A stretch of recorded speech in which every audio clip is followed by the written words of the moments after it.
one thing that's pretty clear is that most people can't get their hands around Bitcoin because it's an utter paradigm shift. And why is it a paradigm shift? Well, because I think Bitcoin is the first digital money. I mean, it's the first digital money. Gold wasn't digital money, and fiat's not digital money either. And so economists and politicians and investors, they all lack the right mental model to understand Bitcoin, because science and engineering were so intrinsic to gold that we took it for granted, because gold was it's a 10-pound lump of something. And if you get slugged in the head with it, nobody had to explain that science and physics mattered. And then science and engineering kind of became like quasi-irrelevant in the fiat world. Everybody just kind of, they ignored science and engineering, and there were no immediate clear consequences.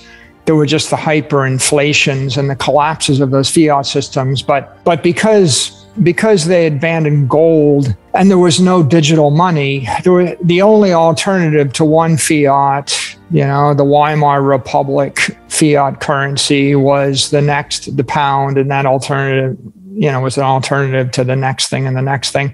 So we were comparing fiat currencies or fiat monies to each other. And so there was no real need to embrace science and engineering. And Bitcoin is this paradigm shift where we have digital money crashing into, I guess, what we'll call analog money, or maybe a political money is a better way to describe it. And now we start to ask the question again, what is money? Mm.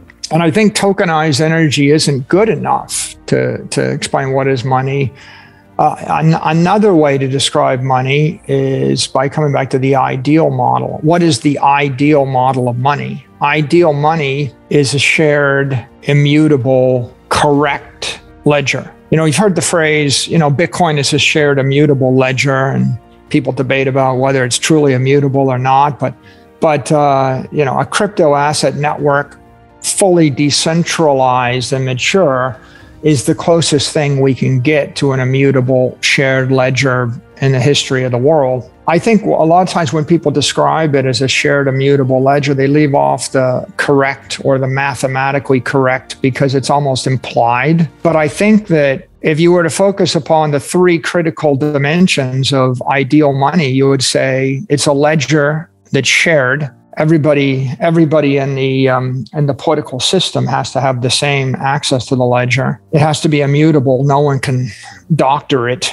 But it has to be correct, mathematically complete or mathematically proper, because if it's incomplete or incorrect, then it's not ideal money. So if I take that as a model, money is a shared, immutable, correct ledger, right? Then I can imagine the perfect money would be, some godlike being comes down on earth and they create this perfect, uncorruptible system, and they telepathically drop that shared, immutable, correct ledger into the heads of every human being. And every time you incur a debt, it updates the ledger. And when you incur a credit, it updates the ledger. Rome was the greatest empire on earth. When their final settlement network failed, then the empire collapsed. And what you have is just a history is the endless succession of successive empires rising up with a new gold standard that was not debased. And then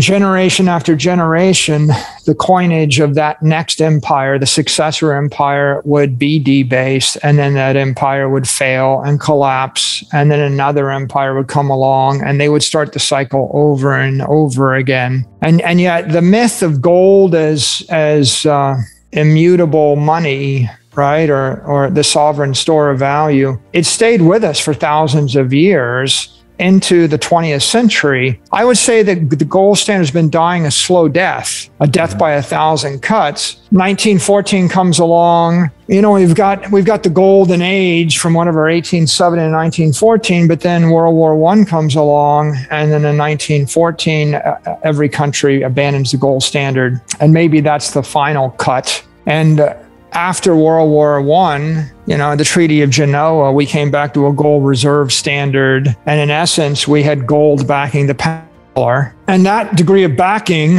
successively slid. So there was a debasement of the pound and the dollar consistently and gradually. And then, of course, the pound and the dollar became layer 2 applications, if you will. And then every other currency became a layer 3 derivative. And then everything else in the economy was built on those derivatives. So you had basically layers of derivatives of gold that got progressively less backed by tangible energy or denurtured.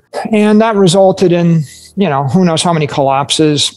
The Great Depression, eventually you get World War II, which you could say, came out of just a bunch of economic collapses like the Weimar Republic. And all the gold ended up getting centralized, and seized by the Americans in Fort Knox. And then we wrapped Bretton Woods around it. And Bretton Woods was the second gold reserve standard of the century, except this time it's just the dollar was the reserve currency, backed some percentage by gold, say 40% or 30% by gold. And then every year thereafter, it slid from 40 to 30 to 20. I shudder to say, right? It must have been less than 10 by 1971. And in 1971, we defaulted on the gold standard. In essence, at that point, right, the gold reserve standard was effectively dead. Right.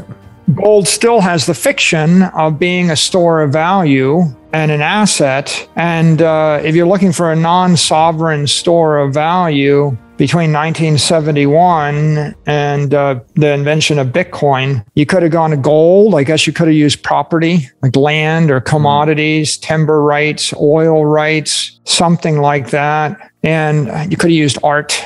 There's probably no one king, right? People dabble with is silver, a store of value. I think the free market went back and forth, but it's pretty clear that gold kind of died. It started dying, if not it died as a store of value about 10 years ago.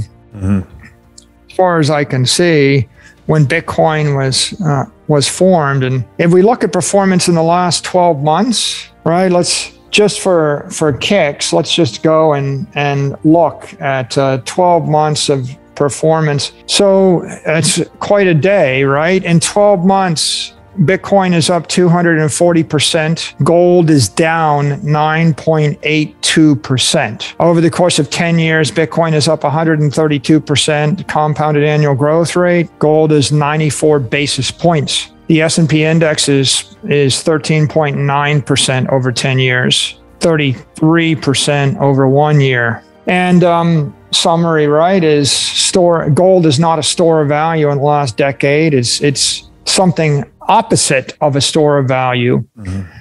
If the S&P is up 33% in 12 months, then a reasonable surrogate for the collapse of purchasing power of the currency in 12 months is, the inverse of that, right? But you could say you need 33.7% more money to buy the same share of the S&P. Yep. So a store of value has to clock at 33% or better. And gold is minus 40%. And Bitcoin is plus 200%. So that's the marketplace screaming at you that no one really sees gold as a monetary asset anymore, except for the gold bugs.